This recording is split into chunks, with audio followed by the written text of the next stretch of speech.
Okay, അപ്പം strength of materials part 1 ആണ് നമ്മൾ ഇന്ന് ഡിസ്കസ് ചെയ്യാനായിട്ട് പോകുന്നത്. അപ്പൊ നമുക്ക് ഓരോ ക്വസ്റ്റ്യൻസ് ത്രൂ ഒന്ന് കടന്നു ചെല്ലാം. ഇപ്പൊ കുറെയൊക്കെ ക്വസ്റ്റ്യൻസ് തിയറി ടൈപ്പ് ഉണ്ട്, കൂടാതെ നമുക്ക് പ്രോബ്ലമാറ്റിക് ആയിട്ടുള്ള ക്വസ്റ്റ്യൻസും ഉണ്ട്. അപ്പം പ്രോബ്ലംസ് ഒക്കെ ചെയ്യാനായിട്ട് റെഡി ആവുക. തിയറി ക്വസ്റ്റ്യൻസിന്റെയും പ്രോബ്ലത്തിന്റെയും ഒക്കെ ആൻസേഴ്സ് ചാറ്റ് ബോക്സിലേക്ക് ഇടാനായിട്ട് നോക്കാം. അപ്പോ നമ്മളുടെ ആദ്യത്തെ ചോദ്യം ഇതാണ്: modulus of elasticity of mild steel is approximately equal to. Modulus of elasticity of mild steel is approximately equal to 4 options തന്നിട്ടുണ്ട്. ഏതാണ് നിങ്ങൾക്ക് കറക്റ്റ് ആൻസർ ആയിട്ട് തോന്നുന്നത് അത് ചാറ്റിലേക്ക് ഇടുക. ഓക്കെ, അശ്വന്തും അരുണും രണ്ടുപേരും 2 ആൻസേഴ്സ് ആണ് തന്നേക്കുന്നത്. ഒരാള് ഡി പറയുന്നു, ഒരാള് ബി പറയുന്നു. അപ്പം ഇത് ആക്ച്വലി ഒരു ഇത്തിരി കൺഫ്യൂസിങ് ആയിട്ടുള്ള ചോദ്യമാണ്. നമ്മൾ പൊതുവെ മൈൽഡ് സ്റ്റീലിന്റെ മോഡുലസ് ഓഫ് ഇലാസ്റ്റിസിറ്റി നമ്മൾ 2 × 10⁵ എന്നും പറയാറുണ്ട്. അതേപോലെ തന്നെ 2.1 × 10⁵5 Nm² എന്നും പറയാറുണ്ട്. അപ്പൊ കുറച്ചുകൂടി ബെറ്റർ ആയിട്ടുള്ള ഒരു ഓപ്ഷൻ എപ്പോഴും 2.1 × 10⁵ Nm² ആയിരിക്കും.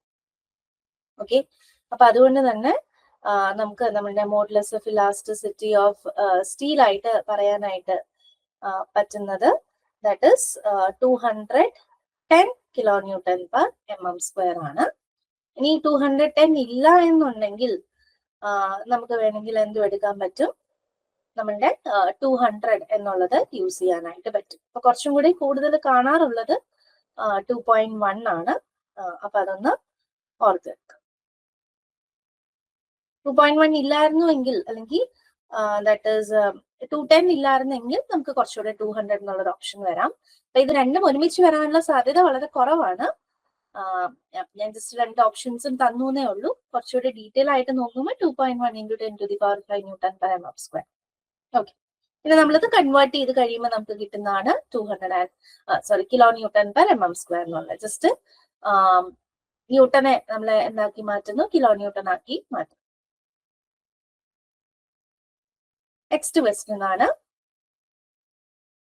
Second question. In an elastic material the stress strain relationship is always. In an elastic material the stress strain relationship is always. Okay, അശ്വന്തും അരുണും ഓപ്ഷൻ തന്നിട്ടുണ്ട്. എ ആണ് ഓപ്ഷൻ തന്നേക്കുന്നത്. Okay, in an elastic material the stress strain relationship is always. നമുക്ക് അത് എന്താ പറയാൻ പറ്റുക, ലീനിയർ എന്ന് മാത്രമായിരിക്കും. ഒന്ന് ആലോചിച്ച് നോക്കിയ ഒരു ഇലാസ്റ്റിക് മെറ്റീരിയലില്, ഇലാസ്റ്റിക് മെറ്റീരിയൽ എന്ന് പറഞ്ഞാൽ ഒരു പർട്ടിക്കുലർ ലിമിറ്റ് വരെ ഇലാസ്റ്റിസിറ്റി കാണിച്ചാൽ മതി എന്നാണ് അല്ലെ. ഒരു പർട്ടിക്കുലർ ലിമിറ്റ് വരെ ഇലാസ്റ്റിസിറ്റി കാണിച്ചാല് നമുക്ക് ഇലാസ്റ്റിക് മെറ്റീരിയൽ എന്ന് പറയാം. മെറ്റീരിയൽ ഇലാസ്റ്റിക് ആണ് എന്ന് മാത്രമേ ഇവിടെ പറയുന്നുള്ളൂ. നമ്മളോട് ചോദിച്ചിരിക്കുന്ന എന്താണ്, സ്ട്രെസ് സ്ട്രെയിൻ റിലേഷൻ എന്താണെന്നാണ് ചോദിച്ചിട്ടുള്ളത്. അപ്പോ നമുക്ക് അവിടെ ആക്ച്വലി ഇതിനെ രണ്ടായിട്ട് ഡിവൈഡ് ചെയ്യാൻ പറ്റും. അതായത് നമുക്ക് യങ്സ് മോഡുലസ്, നമ്മുടെ ഇനീഷ്യലി നമുക്ക് ലീനിയർ ആയിട്ടുള്ള ഒരു പോർഷൻ ഉണ്ട്, അത് നമുക്ക് എന്ത് പറയാൻ പറ്റും, പ്രപ്പോർഷണൽ ആണെന്ന് പറയാം, അല്ലെങ്കിൽ നമുക്ക് ലീനിയർ ആണെന്ന് പറയാനായിട്ട് പറ്റും. പക്ഷെ പ്രപ്പോർഷണൽ ലിമിറ്റ് കഴിഞ്ഞു കഴിഞ്ഞാൽ നമുക്ക് എന്താ ലീനിയാരിറ്റി കാണാനായിട്ട് പറ്റത്തില്ല. അപ്പം അതുകൊണ്ട് തന്നെ നമ്മൾ ഒരു ഇലാസ്റ്റിക് മെറ്റീരിയൽ കൺസിഡർ ചെയ്യുമ്പം നമ്മൾ കുറച്ചുകൂടെ പ്രിഫർ ചെയ്യുന്ന ഒരു ആൻസർ എപ്പോഴും എന്തായിരിക്കണം, ലീനിയർ ഓർ നോൺ ലീനിയർ എന്നുള്ള ഓപ്ഷൻ ആണ് കുറച്ചുകൂടി ബെറ്റർ ആയിട്ടുള്ള ആൻസർ ആയിട്ട് വരും. ഓക്കെ, നമുക്ക് റിലേഷൻഷിപ്പ് ലീനിയർ ആണ് എവിടെ വരെയാണ്, നമ്മുടെ പ്രപ്പോർഷണാലിറ്റി ലിമിറ്റ് വരെ നമുക്ക് ലീനിയർ ആണെന്ന് പറയാൻ പറ്റും. എന്നാൽ അതിനപ്പുറത്തേക്ക് പോകുമ്പോഴത്തേക്കും നമുക്കൊരു നോൺ ലീനിയർ റിലേഷൻ ആണ് കിട്ടുന്നത്. അപ്പൊ അതുകൊണ്ട് തന്നെ ഒരു ബെറ്റർ ഓപ്ഷൻ ആയിട്ട് എപ്പോഴും സെലക്ട് ചെയ്യേണ്ടത്, നമ്മൾ MCQs ഒക്കെ നമ്മൾ നോക്കുമ്പോഴും കാണാൻ പറ്റുന്ന ആൻസർ എന്താണ്, ലീനിയർ ഓർ നോൺ ലീനിയർ എന്നുള്ള ഇക്വേഷൻ ആൻസർ ആണ് കാണാനായിട്ട് പറ്റുക. കാരണം ഇത് എവിടെ വരെ ഉള്ളതാണെന്ന് ഇവർ സ്പെസിഫൈ ചെയ്യുന്നില്ല. ഒരു ഇലാസ്റ്റിക് മെറ്റീരിയലിന്റെ സ്ട്രെസ് സ്ട്രെയിൻ റിലേഷൻ എന്താണെന്ന് മാത്രമേ ചോദിച്ചിട്ടുള്ളൂ. അത് പ്രപ്പോർഷണൽ ലിമിറ്റിനുള്ളിലാണോ വെളിയിലാണോ ഒന്നും പറഞ്ഞിട്ടില്ല. അപ്പൊ ലീനിയർ ഓർ നോൺ ലീനിയർ എന്നുള്ള ഓപ്ഷൻ ഉണ്ടെങ്കിൽ നമ്മൾ ഏതേ സെലക്ട് ചെയ്യാൻ പാടുള്ളൂ. ഓപ്ഷൻ സി ആണ് കറക്റ്റ് ആൻസർ ആയിട്ട് വരിക. ഓക്കെ, ക്ലിയർ ആയോ രണ്ടുപേർക്കും? ക്ലിയർ ആയെങ്കിൽ ഒരു തംസ് അപ്പ് ഇടുക. ഓക്കെ, മൂന്നാമത്തെ ചോദ്യം വളരെ സിമ്പിൾ ക്വസ്റ്റ്യൻ ആണ്. The internal resistance which the body offers to meet with the load or external forces called. Okay, അരുണാണ് ആദ്യം ആൻസർ കമന്റ് ചെയ്തത്. ഓപ്ഷൻ സി ആണ് പറഞ്ഞിട്ടുള്ളത്, സ്ട്രെസ് എന്ന്. നമ്മളൊരു എക്സ്റ്റേണൽ ഫോഴ്സ് കൊടുക്കുമ്പോൾ ഉണ്ടാവുന്ന ഇന്റേണൽ റെസിസ്റ്റൻസിനെയാണ് നമ്മൾ നോർമലി എന്ത് വിളിക്കുന്നത്? നമ്മൾ സ്ട്രെസ് എന്ന് പറയുന്നത്. യെസ്, സ്ട്രെസ് കറക്റ്റ് ആൻസർ ആയിരുന്നു. സ്ട്രെസ് ആണ് കറക്റ്റ് ആൻസർ ആയിട്ട് വരിക. Next question.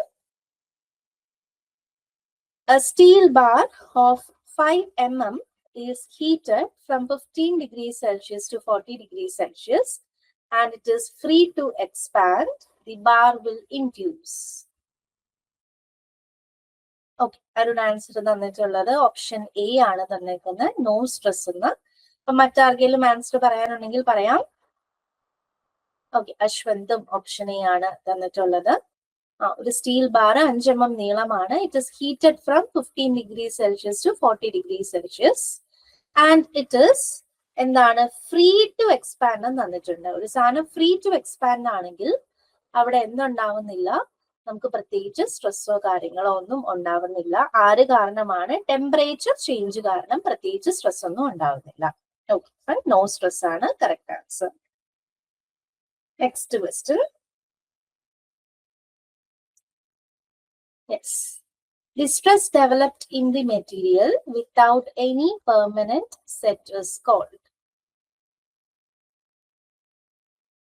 The stress developed in the material without any permanent set is called.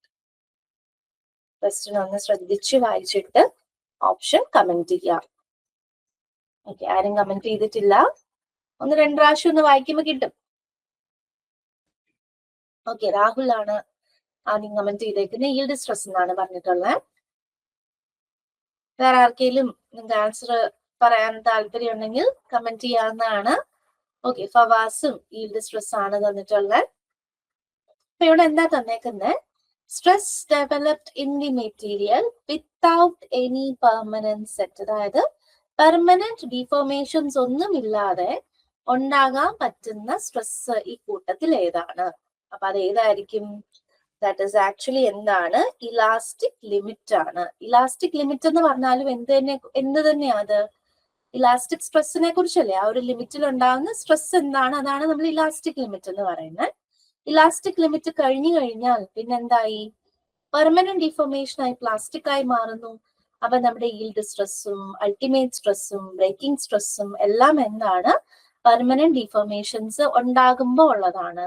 അപ്പം വിത്തൗട്ട് എനി പെർമനന്റ് സെറ്റ് എന്ന് ചോദിക്കുമ്പോൾ ഏതാണ് കറക്റ്റ് ആൻസർ ആയിട്ട് പറയേണ്ടത്? ഇലാസ്റ്റിക് ലിമിറ്റ് ആണ് കറക്റ്റ് ആൻസർ. ഓക്കെ, ക്ലിയർ ആയെന്ന് വിശ്വസിക്കുന്നു. ഈൽഡ് സ്ട്രെസ് നമുക്ക് പെട്ടെന്ന് അങ്ങനെ ഒരു ടെൻഡൻസി വരും, ഈൽഡ് സ്ട്രെസ് എന്ന്. പക്ഷെ അതെന്താ? ഈൽഡ് ചെയ്യാൻ തുടങ്ങി എന്നല്ലേ അർത്ഥം. ഈൽഡ് ചെയ്യാന്ന് പറഞ്ഞാല് പെർമനന്റ് ഡിഫോർമേഷൻ സ്റ്റാർട്ട് ചെയ്തു എന്നാണ് മനസ്സിലാക്കണ്ടേ. വലിഞ്ഞു തുടങ്ങി എന്ന് വേണം മനസ്സിലാക്കാൻ. നെക്സ്റ്റ് ഒരു കുഞ്ഞു പ്രോബ്ലം ആണ്, ഒന്ന് ചെയ്ത് നോക്കുക. If modulus of elasticity for a given material is twice its modulus of rigidity, then bulk modulus is equal to എന്താണ്? പ്രോബ്ലം ആണ്, ചെയ്ത് നോക്കുക. ക്വസ്റ്റ്യൻ വായിക്കുക, എന്തൊക്കെയാണ് ഗിവൺ ഡേറ്റാസ്, എങ്ങനെ റിലേറ്റ് ചെയ്യാമെന്ന് നോക്കുക. ഓക്കെ, രാഹുൽ ആണ് ആദ്യം ആൻസർ തന്നേക്കുന്നത്. ഓപ്ഷൻ സി ആണ് രാഹുൽ പറഞ്ഞേക്കുന്നത്, 2c/3. അപ്പൊ ഇവിടെ സി എന്ന് ഉദ്ദേശിക്കുന്നത് മോഡുലസ് ഓഫ് റിജിഡിറ്റിനെയാണ് കേട്ടോ. ചില സ്ഥലങ്ങളിൽ നമ്മൾ മോഡുലസ് ഓഫ് റിജിഡിറ്റിക്ക് ജി യൂസ് ചെയ്യാറുണ്ട്, അല്ലെങ്കിൽ സി യൂസ് ചെയ്യാറുണ്ട്. മോഡുലസ് ഓഫ് ഇലാസ്റ്റിസിറ്റി നമ്മൾ ക്യാപിറ്റൽ ഇ ആയിരിക്കും യൂസ് ചെയ്യുന്നത്. ബൾക്ക് മോഡുലസ് നമ്മൾ കെ ആണ് യൂസ് ചെയ്യുക. അപ്പൊ ഇവർ തമ്മിലുള്ള റിലേഷൻ ആണ് ചോദിച്ചിരുന്നത്. Modulus of elasticity twice modulus of rigidity ആണെങ്കിൽ ബൾക്ക് മോഡുലസ് എന്താണ്? ഓക്കെ, അപ്പൊ മറ്റാരും നമുക്ക് കമന്റ്സ് തന്നിട്ടില്ല. ഓക്കെ, ഫവാസും ആൻസർ ഓപ്ഷൻ സി പറയുന്നുണ്ട്, 2c/3 എന്നുള്ള ആൻസർ. അപ്പൊ നമുക്ക് ഇതൊന്ന് ചെയ്ത് നോക്കാം, എങ്ങനെയാണ് ആൻസർ വരിക എന്നുള്ളത്. കിട്ടാത്തവർക്ക് എങ്ങനെ വരും എന്ന് പറഞ്ഞു നോക്കാം. അപ്പൊ നമ്മള് രണ്ട് ഇക്വേഷൻസ് നമ്മൾ പഠിക്കാറുണ്ട്. ആദ്യത്തെ റിലേഷൻ പറയുന്നത് E is equal to 2G into 1 plus mu. മറ്റൊരു ഇക്വേഷൻ പറയുന്നത് E is equal to 3K into 1 minus 2mu. ഇതാണ് നമ്മളെ ഇയും ജിയും കെയും തമ്മിലുള്ള റിലേഷൻസ്. അപ്പൊ അതിൽ ആദ്യത്തെ റിലേഷൻ നമുക്ക് എങ്ങനെ ഉപയോഗിക്കാൻ നോക്കിയേ. Modulus of elasticity is twice modulus of rigidity. അതായത് ആദ്യത്തെ ഇക്വേഷൻ പറയുന്നത് നമ്മളുടെ ഈ വാല്യൂ 2 times G തന്നെയാണ്, അല്ലെങ്കിൽ 2 times C തന്നെയാണെന്നാണ് പറയുന്നത്. അപ്പൊ ഞാൻ അതവിടെ സബ്സ്റ്റിറ്റ്യൂട്ട് ചെയ്തു. അപ്പൊ 2G is equal to 2G into 1 plus mu എന്ന് കിട്ടി. Or 1 plus mu is equal to നമുക്ക് എന്ത് കിട്ടി, 0 എന്ന് കിട്ടും. 0 അല്ല, സോറി 1 എന്ന് കിട്ടുന്നു. 2G നമ്മൾ ഡിവൈഡ് ആ ചെയ്യുന്നത്. അപ്പൊ ഡിവൈഡ് ചെയ്യുമ്പോൾ 2G by 2G ചെയ്യുമ്പോൾ നമുക്ക് 1 കിട്ടി. അപ്പൊ അതിൽ നിന്ന് നമുക്ക് mu is equal to എന്താകുന്നു, 0 ആകുന്നു. ഇനി ഈ കണ്ടീഷൻ സാറ്റിസ്ഫൈ ചെയ്യണമെങ്കിൽ ഇയും മോഡുലസ് ഓഫ് ബൾക്ക് മോഡുലസും തമ്മിലുള്ള റിലേഷനാണ് ചോദിച്ചേക്കുന്നത്. അപ്പൊ ഞാൻ ഇതിനകത്ത് സബ്സ്റ്റിറ്റ്യൂട്ട് ചെയ്യാൻ പോവാ. So E is equal to 3K into 1 minus 2 into 0 0 എന്ന് വരും, which is 3K എന്ന് കിട്ടി. ഇനി ഇയുടെ സ്ഥാനത്ത് നമുക്ക് എന്തിട്ട് കൊടുക്കാം, ഇ എന്ന് പറയുന്നത് 2G ആയിരുന്നു. അപ്പൊ നമുക്ക് എന്താ കണ്ടുപിടിക്കേണ്ടത്, bulk modulus in terms of G ആണ് കണ്ടുപിടിക്കേണ്ടത്. So that will become K is equal to 2G by 3. അപ്പൊ ഇവിടെ എല്ലാം നമ്മൾ ജിക്ക് പകരം ആരെ യൂസ് ചെയ്തിരിക്കുന്നേ ഉള്ളൂ, സി യൂസ് ചെയ്തേ ഉള്ളൂ. ഓക്കെ, എങ്ങനെയാണ് പ്രോബ്ലം സോൾവ് ചെയ്യേണ്ടത്. അല്ലെങ്കിൽ ഈസ് ഈക്വൽ ടു വേറൊരു ഇക്വേഷൻ ഉണ്ട്, അതിനകത്ത് ഇട്ട് കൊടുത്താലും മതി. നിങ്ങൾക്ക് അങ്ങോട്ടും ഇങ്ങോട്ടും സബ്സ്റ്റിറ്റ്യൂട്ട് ചെയ്ത് ചെയ്യണമെങ്കിൽ ചെയ്യാം. അല്ല, ഏത് ഇക്വേഷൻ ആണോ നിങ്ങൾക്ക് കംഫർട്ടബിൾ ആയിട്ടുള്ളത് അതിനകത്തേക്ക് ഇട്ട് കൊടുത്താലും മതിയാവും. Okay. Next question. Okay. Rahul, Akshay, Fawaz ഒക്കെ ഓപ്ഷൻ സി പറയുന്നുണ്ട്. ഓക്കെ, നമുക്ക് ഇമ്പോർട്ടന്റ് ആയിട്ടുള്ള ഒരു ചോദ്യം തന്നെയാണ്. നമ്മൾ സഡൻ ആയിട്ട് ലോഡ് ചെയ്യുമ്പോൾ ഉള്ള സ്ട്രെസ് ഗ്രാജുവൽ ആയിട്ട് അപ്ലൈ ചെയ്യുന്നതിന്റെ എങ്ങനെയാണ് എന്നാണ് ചോദിച്ചിട്ടുള്ളത്. ഓപ്ഷൻസ് 3 പേര് തന്നിട്ടുണ്ട്. 3 പേരും പറഞ്ഞ ആൻസർ കറക്റ്റ് ആണ്. ദാറ്റ് ഈസ് നമുക്ക് ട്വൈസ് ആണ് വരിക. സ്ട്രെസ് ഇൻഡ്യൂസ്ഡ് എന്ന് പറയുന്നത് ട്വൈസ്. അത് നമ്മൾ സ്ട്രെയിൻ എനർജി കൺസെപ്റ്റ് ഒക്കെ വെച്ച് പറയുന്ന കാര്യമാണ്. അതായത് നമ്മൾ ഗ്രാജുവലി ലോഡ് ചെയ്യുമ്പം നമ്മളുടെ ലോഡ് വേഴ്സസ് ഡെൽറ്റ എന്ന് പറയുന്നത് ഒരു ലീനിയർ ലൈൻ ആയിട്ട് പോകുന്നു. നമ്മൾ സഡൻ ആയിട്ട് ലോഡ് ചെയ്യുമ്പം ഉള്ള ഇഫക്റ്റ് എന്ന് പറയുന്നത് ഇത് ഇങ്ങനെയായിരിക്കും നിൽക്കുക, ടി ഡെൽറ്റ ഇഫക്റ്റ്. അപ്പൊ അതിൽ നിന്ന് നമ്മൾ ഇക്വേറ്റ് ചെയ്ത് ഏരിയ കണ്ടുപിടിച്ച് ഇക്വേറ്റ് ചെയ്ത് ചെയ്യുന്ന ഒരു മെത്തേഡാണ്. അപ്പൊ ഇവിടെ നമുക്ക് ഹാഫ് ടി ഡെൽറ്റ എന്ന് കിട്ടും, ഇവിടെ നമുക്ക് പി ഡെൽറ്റ എന്ന് കിട്ടും. സോ ആ ഒരു കൺസെപ്റ്റ് പ്രകാരമാണ് നമ്മൾ യൂസ് ചെയ്യുന്നത്. ഓക്കെ, അപ്പൊ ഓർത്ത് വെക്കാം, stress induced in A body when suddenly load എന്ന് പറയുന്നത് twice the same when Lord is applied gradually. Next question again ഒരു പ്രോബ്ലം ആണ്, നിങ്ങൾക്ക് ചെയ്ത് നോക്കാവുന്നതാണ്. 2 circular mild steel bars A and B of equal length and diameter 2 cm and 3 cm respectively. What is the ratio of elongation of A and B under axial load equal to? Ratio of elongation കണ്ടുപിടിക്കാനാണ് ചോദ്യം. Okay, Fawaz ആദ്യം answer ചെയ്തേക്കുന്നത് option B ആണ് പറയുന്നത്. ജിതിനും option B ആണ് പറയുന്നത്. Rahul also option B ആണ് തന്നിട്ടുള്ളത്. 9/4 ആണ് ആൻസർ പറയുന്നത്. അപ്പൊ എങ്ങനെയാ വരുന്നത് നമുക്ക് നോക്കാം. നമ്മളിവിടെ ലെങ്ത്തും ഡയമീറ്ററും ഇലോങ്ങേഷനും ലോഡും എല്ലാം വരുന്ന ഒരു കേസാണ് നമ്മൾ പറയുന്നത്. അപ്പൊ നമുക്ക് ഡെൽറ്റ എല്ലിന് നമ്മളൊരു ഇക്വേഷൻ പഠിച്ചിട്ടുണ്ട്, PL/AE എന്നൊരു ഇക്വേഷൻ നമ്മൾ ഡെറൈവ് ചെയ്യാറുണ്ട് ഡിഫോർമേഷൻ കണ്ടുപിടിക്കാനായിട്ട്. അപ്പൊ ഇവിടെ നമ്മൾ ഉപയോഗിക്കുന്ന 2 മൈൽഡ് സ്റ്റീൽ ബാർസ എന്ന് പറയുമ്പോൾ എയുടെയും ബിയുടെയും മോഡുലസ് ഓഫ് ഇലാസ്റ്റിസിറ്റി സെയിം ആണ്. 2 പേർക്കും ഒരേ നീളമാണ്, ഈക്വൽ ലെങ്ത് ആണ്. അപ്പൊ എൽ വാല്യൂസ് സെയിം ആണ്. ദെൻ എന്താ, 2 പേരുടെയും ഡയമീറ്റർ ഒരാൾ 2 സെന്റിമീറ്ററും ഒരാൾ 3 സെന്റിമീറ്ററും ആണ്.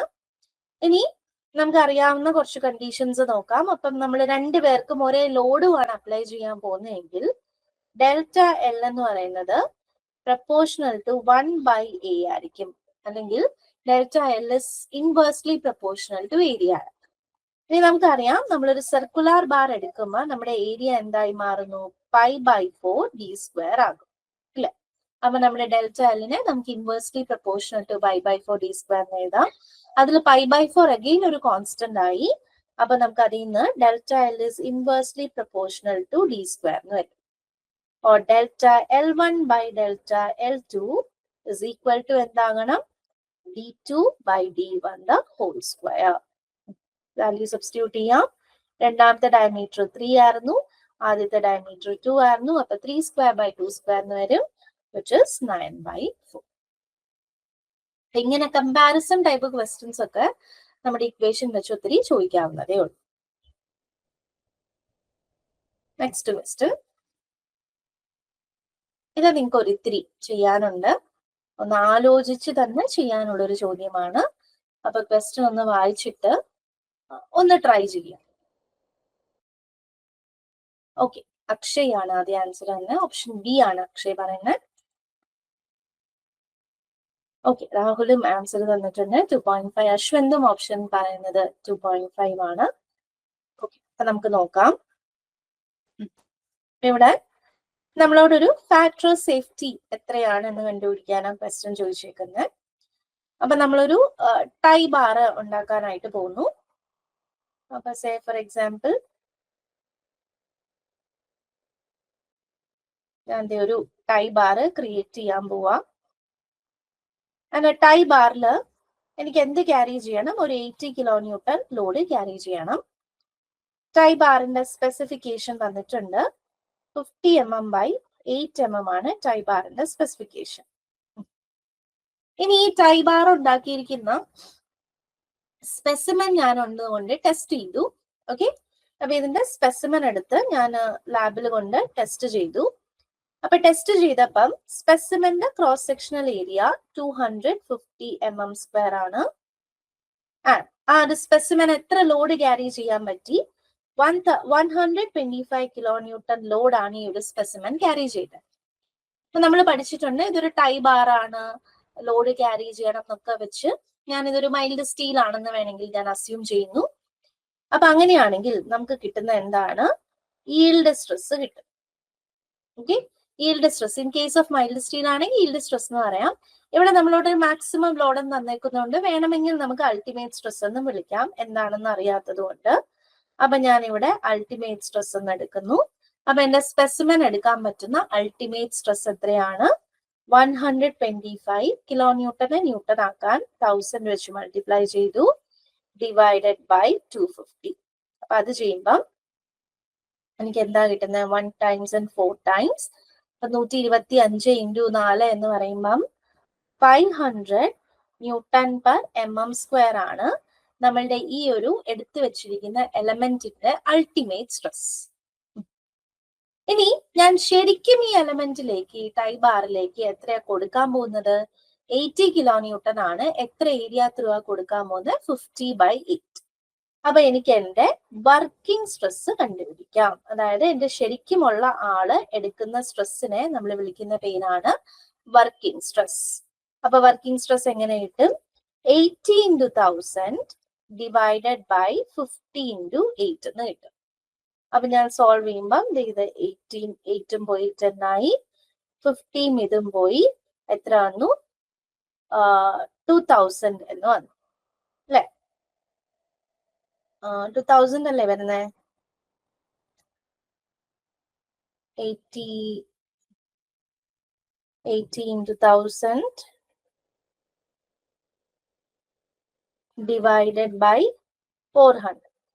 സോറി 2000 അല്ല, 200. നമുക്ക് ഇവിടെ 50 into 20 അല്ലേ വരിക? which is 200 എന്നാണ് വരിക. വർക്കിംഗ് സ്ട്രെസ് 200 Nm/mm² കിട്ടി. അപ്പം നമ്മുടെ മെറ്റീരിയലിന്റെ അൾട്ടിമേറ്റ് സ്ട്രെസ്സും അറിയാം, നമ്മുടെ മെറ്റീരിയലിന്റെ വർക്കിംഗ് സ്ട്രെസ്സും അറിയാം. അപ്പൊ നമ്മളോട് ഫാക്ടർ ഓഫ് സേഫ്റ്റി കണ്ടുപിടിക്കാനാ പറഞ്ഞേക്കുന്നത്. എന്താണ് ഫാക്ടർ ഓഫ് സേഫ്റ്റിയുടെ ഇക്വേഷൻ? ഒന്ന് ചാറ്റിലേക്ക് കമന്റ് ചെയ്തേ. ഫാക്ടർ ഓഫ് സേഫ്റ്റിയുടെ equation yes, it is ultimate stress. എനിക്ക് മാക്സിമം എത്രത്തോളം എടുക്കാൻ പറ്റും ഡിവൈഡഡ് ബൈ ഞാൻ എത്ര കൊടുക്കാൻ ഉദ്ദേശിക്കുന്നുള്ളൂ.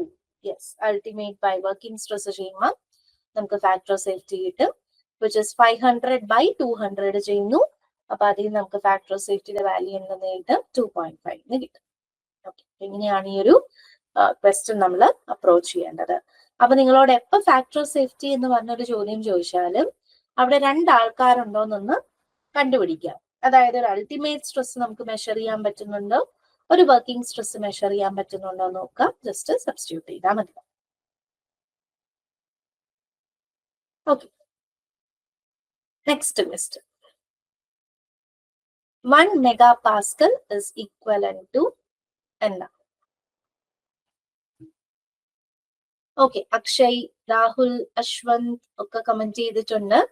ഓപ്ഷൻ ബി ആണ് പറയുന്നത് 10⁻³ kN/m². ഓക്കെ, അപ്പൊ അതെങ്ങനെയാ വരുന്നത് നമുക്ക് നോക്കാം. ആൻസർ കറക്റ്റ് ആണോ എന്ന് ചെക്ക് ചെയ്യാം. അപ്പൊ അവിടെ നമ്മൾ 1 പാസ്കൽ എന്ന് പറയുന്ന യൂണിറ്റ് വേണം പഠിക്കാൻ. എന്തായിരുന്നു 1 പാസ്കൽ? കമന്റ് ചെയ്തേ, എന്തായിരുന്നു 1 പാസ്കൽ? കമന്റ് ചെയ്യാം, ഇല്ല നിങ്ങൾക്ക് മൈക്ക് അൺമ്യൂട്ട് ചെയ്ത് പറയുകയും ചെയ്യാം. ഓക്കെ, രാഹുൽ കമന്റ് ചെയ്തിട്ടുണ്ട്. 1 പാസ്കൽ എന്ന് പറയുന്നത് 1 Nm/m² ആണ്. അപ്പൊ 1 മെഗാ പാസ്കൽ എന്ന് പറഞ്ഞാൽ എന്തായിരിക്കും? മെഗാ എന്ന് പറഞ്ഞാൽ എന്താ? മെഗാ യെസ്, 10⁻⁶ ആണ് നമ്മൾ മെഗാ എന്ന് പറയുന്നത്. അപ്പൊ 1 MPa എന്ന് പറഞ്ഞാൽ ഇറ്റ് ഇസ് ആക്ച്വലി 10⁻⁶ പാസ്കൽ ആണ്, which is 10⁻⁶ Nm/m² ആയി, which is ഞാൻ ഇതിനെ ഒന്ന് റീപ്ലേസ് ചെയ്യാണ്. 10⁻³ into 10⁻³ Nm/m² എന്ന് എഴുതുന്നു. ഇനി എന്താണ് 10⁻³ ന്യൂട്ടൺ? 1000 ന്യൂട്ടൺ എന്ന് പറഞ്ഞാൽ എന്താ? 1000 ന്യൂട്ടൺ is 1 എന്തായിരുന്നു? 1000 ന്യൂട്ടൺ എന്ന് പറയുന്നത് 1 kN. യെസ്, അപ്പൊ ഈ 10⁻³ അങ്ങനെ തന്നെ എഴുതി. നെക്സ്റ്റ് വരുന്ന 10⁻³ ന്യൂട്ടനെ ഞാൻ എന്താക്കി റെപ്രസെന്റ് ചെയ്യുന്നു? kN/m² റെപ്രസെന്റ് ചെയ്യും. ഓക്കെ, ഇനി 1 മെഗാപാസ്കൽ മറ്റൊരാളാണെന്നും കൂടെ നമ്മൾ സ്ഥിരമായിട്ട് പറയാറുണ്ട്. ബിക്കോസ് നമ്മുടെ ക്വസ്റ്റ്യൻ പേപ്പറിലെല്ലാം പ്രോബ്ലംസ് ചെയ്യുന്ന സമയത്ത് മിക്കവാറും നമ്മളുടെ യൂണിറ്റ് ആയിട്ട് തരുന്നത് മെഗാപാസ്കൽ ആയിരുന്നു. അപ്പൊ നമ്മൾ ജനറലൈസ് ചെയ്ത മെഗാപാസ്കൽ എന്തോ ഒരാള് very good, 1 മെഗാപാസ്കൽ is 1 Nm/m². Okay, അപ്പം വളരെ ഇമ്പോർട്ടന്റ് ആണ് യൂണിറ്റ് കൺവേർഷൻസ്. എന്താണ് പാസ്കൽ, എന്താണ് മെഗാപാസ്കൽ, എന്താണ് Nm/m², എന്താണ് Nm/m². Next question. Okay, Akshaya ആദ്യം ആൻസർ ചെയ്ത ഓപ്ഷൻ ബി. ജിതിൻ, രാഹുൽ, അശ്വന്ത് എല്ലാവരും, അരുൺ എല്ലാവരും യെസ് കറക്റ്റ് ആണ്. എത്രത്തോളം കോഎഫിഷ്യന്റ് ഓഫ് തെർമൽ എക്സ്പാൻഷൻ കൂടുതലാണോ അത്രത്തോളം ചേഞ്ച് ഇൻ ലെങ്ത് ആണ് ടെമ്പറേച്ചർ ചേഞ്ച് കാരണം ഉണ്ടാകുന്നത്. നമ്മൾ നോർമലി ഒരു ടെമ്പറേച്ചർ ചേഞ്ച് എന്ന് പറയുമ്പോൾ എപ്പോഴും കൂടുന്നു എന്ന രീതിയിലാണ് നമ്മൾ അസ്യൂം ചെയ്യാറ്. അപ്പൊ അതുകൊണ്ടാണ് നമ്മൾ മോർ എന്ന് പറഞ്ഞ് ടെമ്പറേച്ചർ കുറഞ്ഞാൽ അതനുസരിച്ച് വ്യത്യാസം വരുത്തുന്നു. നെക്സ്റ്റ് ക്വസ്റ്റ്യൻ ഒരു പ്രോബ്ലം ആണ്, ചെയ്ത് നോക്കുക. ഓക്കെ, അപ്പൊ നമുക്ക് നോക്കാം. ഒരു ഗിവൻ മെറ്റീരിയലിന്റെ യങ്സ് മോഡുലസ് എന്ന് പറയുമ്പോൾ ക്യാപിറ്റൽ ഇ വാല്യൂ 300 GN/m² ആണ്. Modulus of rigidity G value 150 GN/m² ആണ്. എന്താണ് കണ്ടുപിടിക്കേണ്ടത്? കെ വാല്യൂ കണ്ടുപിടിക്കണം. അപ്പൊ ഇത് നമുക്ക് രണ്ട് രീതി ചെയ്യാം. നമ്മള് തൊട്ട് മുന്നേ ഒരു ഇക്വേഷൻ, ഒരു സെറ്റ് ഓഫ് ഇക്വേഷൻ പഠിച്ചിട്ടുണ്ടായിരുന്നു. അതായത് ഇ എന്ന് പറയുന്നത് 2g × 1 + μ ആണെന്നും E is equal to 3k × 1 - 2 μ ആണെന്നും നമ്മളൊരു ഇക്വേഷൻ പഠിച്ചിട്ടുണ്ട്. അപ്പൊ അത് നമുക്കൊന്ന് ഉപയോഗിക്കാം. So E is equal to 2g × 1 + μ. നമുക്ക് വാല്യൂസ് ഒക്കെ സബ്സ്റ്റിറ്റ്യൂട്ട് ചെയ്യാം. സോ 300 is equal to 2 × 150 × 1 + μ എന്ന് വരും. അപ്പൊ അതിൽ നിന്ന് നമുക്ക് എന്താ കിട്ടുന്നത്? What is μ value? 300/300 ചെയ്യുമ്പോൾ 1 ആയി. അപ്പൊ ഇവിടെ നമുക്ക് വീണ്ടും മ്യൂന്റെ വാല്യൂ 0 എന്ന് കിട്ടി. അപ്പൊ നമുക്ക് k കണ്ടുപിടിക്കണമെങ്കിൽ we have E is equal to 3k into 1 minus 2 mu. ഇയുടെ വാല്യൂ 300 ആയിരുന്നു. അപ്പൊ 300 is equal to 3k എന്ന് വരും. or k is equal to 100 giganewton per meter square. Okay, ഇങ്ങനെയാണ് ആൻസറിലേക്ക് എത്താൻ പറ്റുക. മറ്റൊരു ഇക്വേഷൻ കൂടി ഉണ്ട്, അത് ഞാൻ തൽക്കാലം പറയാതെ നിർത്തിയേക്കുന്നത്. നമുക്കൊരു ചെറിയ ക്വസ്റ്റ്യൻ അതിനെ ബേസ് ചെയ്ത് വരുന്നുണ്ട്. അതുകൊണ്ടാണ് ഞാൻ തൽക്കാലം ആ ഇക്വേഷൻ ഡിസ്ക്ലോസ് ചെയ്യാത്തത്. ഓക്കെ, അങ്ങനെയാണ് നമ്മൾ ഈ രണ്ട് സെറ്റ് ഇക്വേഷൻസും വളരെ ഇമ്പോർട്ടന്റ് ആണ് കേട്ടോ. നെക്സ്റ്റ് ക്വസ്റ്റ്യൻ അഗെയിൻ ഒന്ന് ആലോചിച്ച് ചെയ്യേണ്ട ചോദ്യമാണ്. എല്ലാവരും മെക്കാനിക്കലുകാരാണ്. അപ്പൊ പഞ്ചിങ്ങും റിവറ്റും ഒക്കെ നിങ്ങൾക്ക് പരിചയമുള്ളതായിരിക്കും. പ്ലേറ്റും റിവറ്റും പഞ്ച് ചെയ്യുന്നതും ഒക്കെ. അത് വെച്ചൊരു സിറ്റുവേഷൻ ആണ് തന്നേക്കുന്നത്. എത്ര മാക്സിമം ഡയമീറ്റർ ഉള്ള ഹോള് പഞ്ച് ചെയ്തെടുക്കാൻ പറ്റും from A plate where maximum shear stress is 1/4 of its maximum crushing stress of punch. T എന്ന് പറയുന്നത് thickness of the plate ആയിട്ട് അസ്യൂം ചെയ്യാനാണ് പറഞ്ഞേക്കുന്നത്. ഓക്കെ, ആരും ഉത്തരം തന്നില്ല. അപ്പൊ നമുക്ക് നോക്കാം എങ്ങനെയാ ചെയ്യുന്നതെന്ന്. അപ്പൊ ഞാൻ ഇവിടെ ഒരു പ്ലേറ്റ് കൺസിഡർ ചെയ്യാൻ പോവാം. ഓക്കെ, ഈ പ്ലേറ്റിനകത്തേക്ക് മേ ബി ഞാനൊരു റിവറ്റ് പഞ്ച് ചെയ്യാനായിട്ട് പോവാം. അപ്പോ നമുക്ക് പഞ്ച് ചെയ്യാനായിട്ട് ഒരു മിനിറ്റ് ഞാനൊന്ന് റീഡ്രോ ചെയ്യട്ടെ.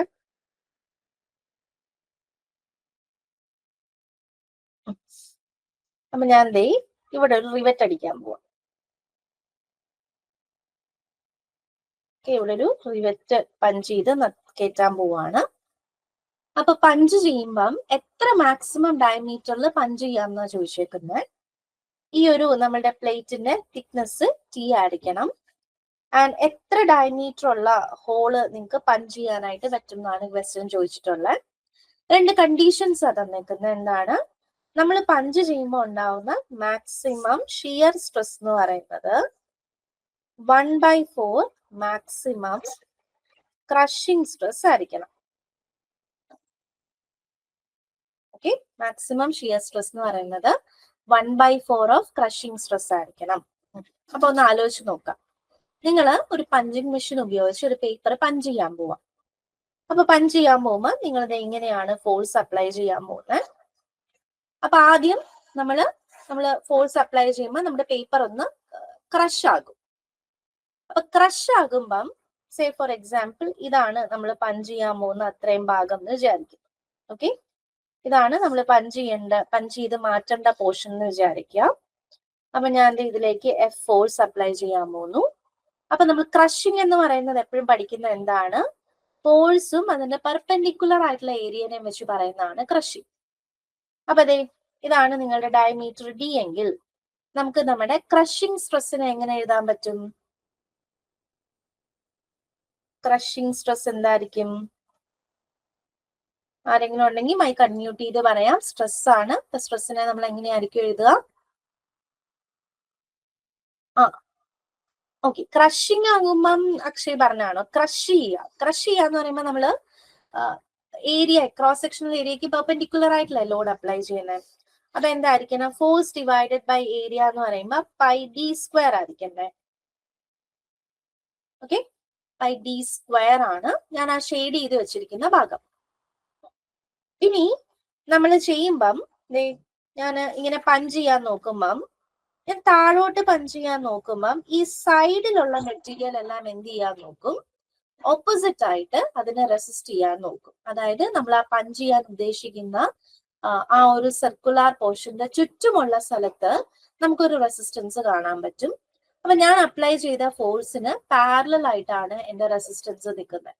അപ്പൊ ഒരു പ്ലെയിനിന് പാരലൽ ആയിട്ട് നിന്നാൽ അങ്ങനത്തെ സ്ട്രെസ്സുകളെ നമ്മൾ എന്ത് പേരാ വിളിക്കാറ്? Very good. നമുക്ക് ഷിയർ സ്ട്രെസ് ആണ് അപ്പൊ കിട്ടുന്നത്.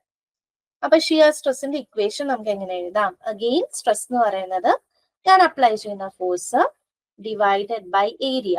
ഇപ്രാവശ്യം എന്ത് ഏരിയയാ? നമ്മൾ പഞ്ച് ചെയ്യാൻ പോകുന്ന അത്രയും ഭാഗത്തിന്റെ ചുറ്റുമുള്ള ഏരിയ. അതെന്ത് ഷേപ്പാ? നമ്മൾ പഞ്ച് ചെയ്യാൻ പോകുന്ന ആളൊരു സിലിണ്ടർ ഷേപ്പാ അല്ലെ? അപ്പൊ സിലിണ്ടറിന്റെ ചുറ്റുമുള്ള ഏരിയ എന്ന് പറയുന്നത് എന്താ? നമുക്ക് സർക്കംഫറൻഷ്യൽ ഏരിയ ആണ് വേണ്ടത്. അപ്പൊ എന്തായിരിക്കും ഒരു സിലിണ്ടറിന്റെ സർക്കംഫറൻഷ്യൽ ഏരിയ? നമ്മുടെ അക്ഷയ് ഓൾറെഡി തന്നിട്ടുണ്ട്. എന്തായിരിക്കും? which is pi d t. yes, pi into d into t അല്ലെ? 2 pi r ആണ് സർക്കംഫറൻസ്. പിന്നെ അതിന്റെ ഹൈറ്റും കൂടെ വെച്ച് നമ്മൾ മൾട്ടിപ്ലൈ ചെയ്യണം. അപ്പൊ അതിൽ നമുക്ക് pi d t എന്ന് കിട്ടും. അപ്പൊ ഇനി നമുക്ക് നമ്മുടെ ക്വസ്റ്റ്യനിലേക്ക് ഇട്ട് കൊടുക്കാം. Maximum shear stress F by pi d t should be equal to ആരായിരിക്കണം? 1/4 of crushing stress, which is equal to എന്താണ്? F by pi d square. അപ്പൊ നിങ്ങൾ സോൾവ് ചെയ്യുമ്പോൾ നമുക്ക് എന്താണ് ഡയമീറ്റർ എന്നുള്ളത് കിട്ടും. ഇവിടെ നമ്മളെ പൈ ഡി സ്ക്വയർ ബൈ 4, ഒരു പൈ ഡി സ്ക്വയർ ബൈ 4 ഉണ്ടല്ലോ നമ്മളുടെ ഏരിയ. നമ്മൾ ആ 4 ഇവിടെ ഇട്ടിട്ടില്ല. പൈ ഡി സ്ക്വയർ ബൈ 4 എന്ന് വരും ഏരിയ. നമ്മൾ പൈ ആർ സ്ക്വയർ ആകുമ്പോഴാണ് 4 ഇല്ലാത്തത്. അല്ലാത്തപ്പോ ഏരിയ എടുക്കുമ്പോൾ പൈ ഡി സ്ക്വയർ ബൈ 4 ഉണ്ട്. അപ്പം ഈ 4ഉം ഈ 4ഉം ക്യാൻസൽ ആകും. എഫും ക്യാൻസൽ ആകും. പൈയും ക്യാൻസൽ ആകും. ഒരു ഡിയും മറ്റൊരു ഡിയും ക്യാൻസൽ ആയി പോയി. അപ്പൊ നമുക്ക് അതിൽ നിന്ന് എന്ത് കിട്ടും? D is equal to T എന്ന് കിട്ടും. ഏതാണ് കറക്റ്റ് ആൻസർ ആയിട്ട് വരുന്നത്? ഓപ്ഷൻ എ ആണ് കറക്റ്റ് ആൻസർ ആയിട്ട് വരിക. കിട്ടിയോ എല്ലാവർക്കും? ചെയ്ത് നോക്കിയിട്ട്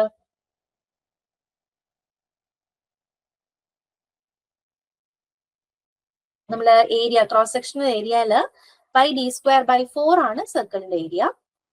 ചുറ്റിനുമുള്ള ഏരിയ എന്ന് പറയുമ്പോൾ പൈ ഡി ടി. നമ്മൾ ചെറിയ ക്ലാസ്സിൽ പഠിക്കുന്നത് പൈ ആർ സ്ക്വയറും 2 പൈ ആർ എച്ചുമാണ്. ഇവിടെ നമ്മൾ എല്ലാം ഡയമീറ്ററിന്റെ ടേംസിൽ എഴുതിയേ ഉള്ളൂ.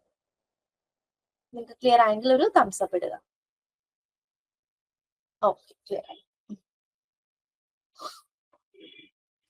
നെക്സ്റ്റ് ക്വസ്റ്റ്യൻ, വളരെ സിമ്പിൾ ക്വസ്റ്റ്യൻ.